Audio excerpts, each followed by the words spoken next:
Hi guys, trailer കണ്ട് ഒരുപാട് ഒരു മിസ്റ്ററി ത്രില്ലിംഗ് ഫീൽ ഉണ്ടാക്കിയ ചിത്രം. അതായത് ആസിഫ് അലി, വിജയരാഘവൻ, അപർണ ബാലമുരളി പ്രധാന കഥാപാത്രമായി എത്തിയ കിഷ്കിന്ധാകാന്തിനെ കുറിച്ച് അഭിപ്രായം പറയാൻ ഞാൻ വന്നിട്ടുള്ളത്. ട്രെയിലർ കണ്ടുപോലെ തന്നെ ഒരുപാട് കാട്, തുടക്കം തന്നെ അങ്ങനെയാണ്, നിറഞ്ഞൊരു കാടിലൂടെയാണ് നമ്മൾ പോകുന്നത്. അപ്പം ആ ഒരു കാഴ്ചയുണ്ട് തുടക്കത്തിൽ ഇൻട്രൊഡക്ഷൻ പാട്ടിൽ കിട്ടുന്ന ആ കാഴ്ച ഭയങ്കര രസമുണ്ടായിരുന്നു. നെല്ലിയാമ്പതിക്ക് അടുത്തുള്ള ഒരു വീടും പരിസരവുമാണ് നമ്മൾക്ക് ഈ സിനിമയിൽ കാണിച്ചു തരുന്നത്. അപ്പൊ അതിന്റെ ഒരു പച്ചപ്പ് ഭയങ്കരമായിട്ട് നമുക്ക് കണ്ണിനൊരു കുളിർമ, ഒരു ഹാപ്പിനെസ് ഫീൽ ചെയ്തിട്ടുണ്ട്. അത് നമ്മൾ ട്രെയിലർ കാണുമ്പോൾ നമുക്ക് തോന്നില്ല, ഒരു ഫുൾ ഒരു ഗ്രീനറി, അത് ഭയങ്കര അടിപൊളിയായിരുന്നു. സത്യം പറഞ്ഞാൽ അത് തന്നെയാണ് ഇപ്പൊ ഓണം റിലീസിന് ഇറങ്ങിയ പടത്തിൽ വെച്ചിട്ട് ഇത് ആദ്യം പോണം തോന്നിപ്പിക്കാനുള്ള കാരണം അതിന്റെ ട്രെയിലർ തന്നെയാണ്.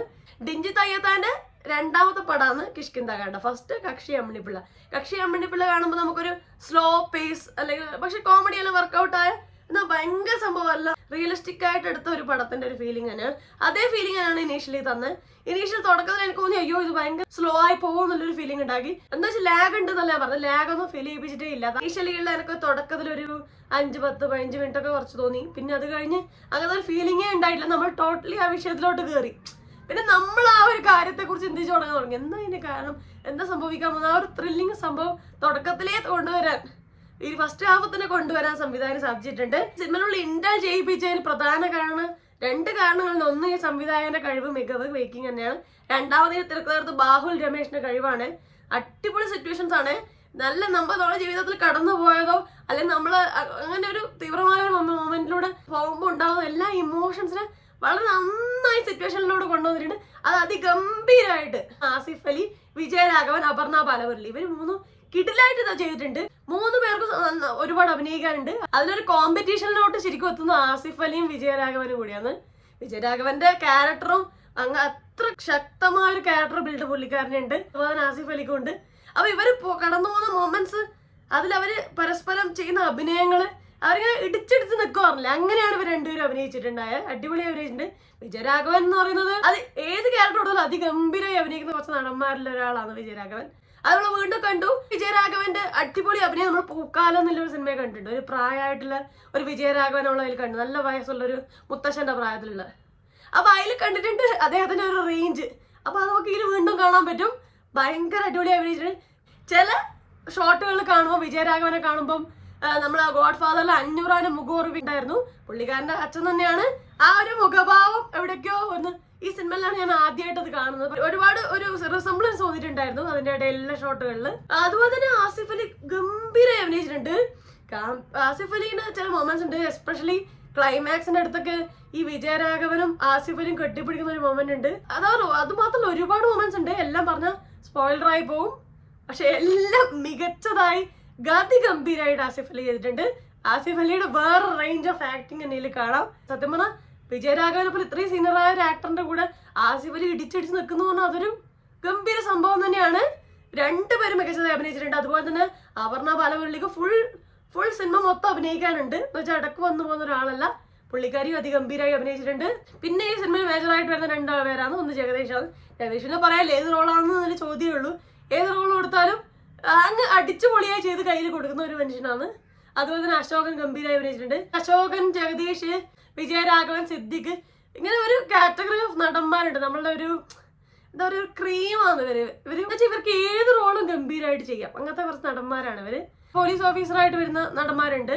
അതായത് നമ്മളെ ഉപ്പുമുളകിലെ ആ മുത്തശ്ശൻ, പേര് നോക്കട്ടെ, രമേഷ് കോട്ടയം മികച്ചതായി അഭിനയിച്ചിട്ടുണ്ട്.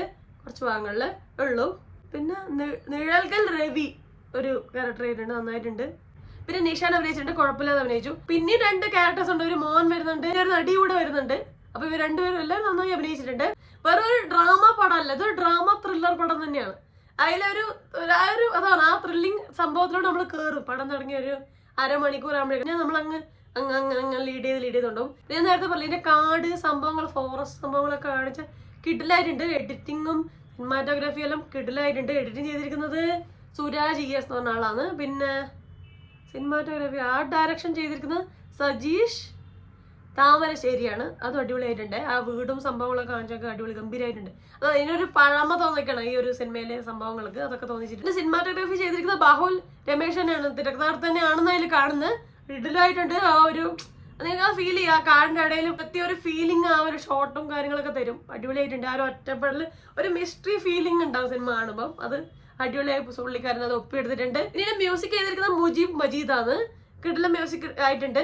ചില സമയങ്ങളിൽ ഓവർ ദ ടോപ്പായി നിൽക്കുന്ന ഫീലിംഗ് ഉണ്ടായിട്ടുണ്ട്. പക്ഷെ എങ്കിലും ആ ഇമോഷണൽ സന്ദർഭത്തിൽ കറക്റ്റ് ആയിട്ടുള്ള ബാക്ക്ഗ്രൗണ്ട് മ്യൂസിക് വെച്ച് ആ ഇമോഷനെ എലിവേറ്റ് ചെയ്തിട്ടുണ്ട്, ഒന്ന് ഹൈപ്പ് ആക്കിയിട്ടുണ്ട്. അതുകൊണ്ട് തന്നെ ഈ ക്ലൈമാക്സിന് അടുത്തുള്ള രംഗങ്ങളൊക്കെ കാണുമ്പോൾ നമ്മളെ കണ്ണു നിറയും.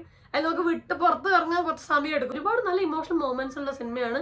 ത്രില്ലിംഗ് എലമെന്റ്സ് എല്ലാം ഉള്ള അടിപൊളി പടമാണ്. വിഷ്വലി മാത്രമല്ല നമ്മൾ മെന്റലി എല്ലാം നമ്മളൊന്ന് കണ്ണു നനയിപ്പിക്കുകയും ചെയ്യും. നെല്ലിയാമ്പതിയുടെ ഇടയിലൂടെ കാടും മൃഗങ്ങളൊക്കെ കാണുമ്പോൾ ഒരു സന്തോഷം, രണ്ടും കൂടെ മിക്സഡ് ആയ ഒരു ഫീലിംഗ് ആണ് സിനിമ വരുന്നത്. ഓണത്തിന് കടപിടിച്ചേക്കുന്ന 3 പടങ്ങളാണ്. ഒന്ന് ഇത് കിഷ്കിന്ധാകാന്ഡം, പിന്നെ അജയന്റെ രണ്ടാം മോഷണം, പിന്നെ കൊണ്ടൽ എന്ന് പറഞ്ഞിട്ടില്ല 3 പടങ്ങളാണ്. 2 പടങ്ങളും തട്ടി നിൽക്കാനുള്ള ഒരു സംഭവം ഈ പടത്തിലുണ്ട്. ഭയങ്കര ഫാസ്റ്റ് അല്ല പടം, പക്ഷെ നിങ്ങൾ ശരിക്കും പടത്തിൽ കയറി ഒരു 10-20 മിനിറ്റിനുള്ള പടത്തിനുള്ളിലേക്ക് ഇറങ്ങി ചെല്ലും.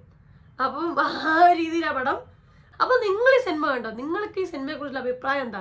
ആസിഫ് അലിയുടെ അഭിനയം, വിജയരാഘവന്റെ അഭിനയം, അപർണ ബാലമുരളി, ഇവരുടെ അഭിനയം ഏത് ലെവലായിരുന്നു? എന്തൊക്കെയാണ് നിങ്ങൾക്ക് ഈ സിനിമയെ കുറിച്ചുള്ള അഭിപ്രായങ്ങൾ? നിങ്ങൾക്ക് ഈ പടം ഇഷ്ടപ്പെട്ടോ? എന്തൊക്കെയാണ് നിങ്ങളുടെ അഭിപ്രായം? എല്ലാം താഴെ കമന്റ് ചെയ്യണേ. അപ്പൊ അത്രയേ ഉള്ളൂ. വീഡിയോ ലൈക്ക് ചെയ്യുക, സബ്സ്ക്രൈബ് ചെയ്ത് സപ്പോർട്ട് ചെയ്യുക, ഷെയർ ചെയ്യുക, കമന്റ് ചെയ്യുക. അപ്പൊ പറഞ്ഞ പോലെ തന്നെ എല്ലാവരും ഹാപ്പി ആയിട്ടിരിക്കുക.